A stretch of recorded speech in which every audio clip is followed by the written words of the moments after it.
but we have to really be conscious, have to be awake to what's going on in our nation right now, and understand that just because some group is associated with veterans doesn't mean that they're always good or always right.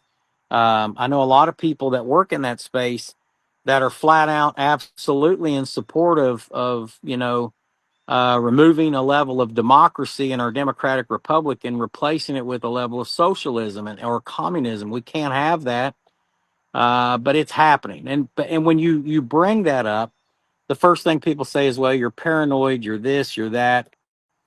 But look, I grew up in that era. You know what I mean? Where it was a very real threat. Going to school in the earliest days of me going to school, most schools had stopped doing the nuclear fallout drills. But you got to understand that they had civil defense that was active up until the late 1970s.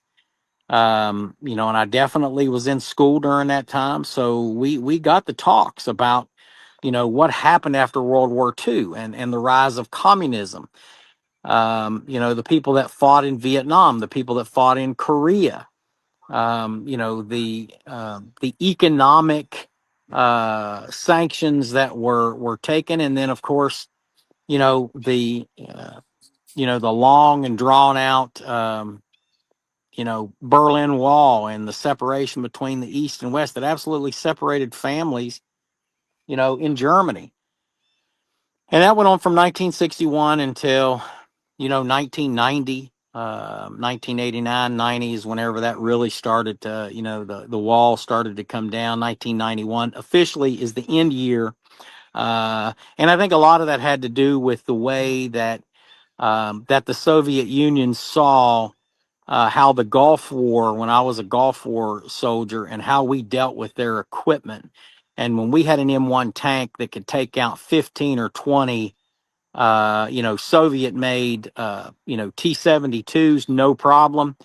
That sent a very clear message that this is the end game for you guys. So, it started after World War II and it ended with the Gulf War, and the Gulf War definitely was the ending for that. Obviously, we saw, a resurgence now of the spread of communism, like somehow it's gotten better.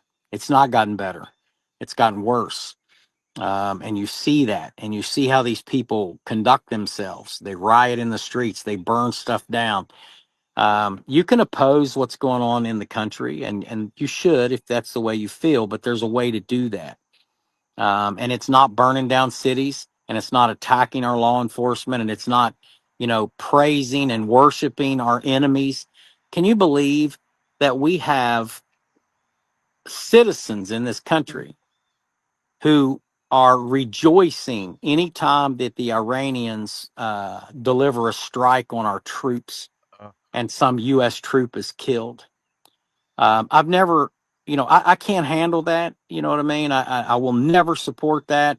I yeah, will never work for a corporation or an organization that tells me I have to tolerate that kind of shit, because it ain't going to happen. There's no money you can pay me to buy into that. I'm not for sale. And I think that all Americans need to really double down and look at things, like, don't disrespect our country. Don't disrespect yeah, our flag. yeah. Uh, James,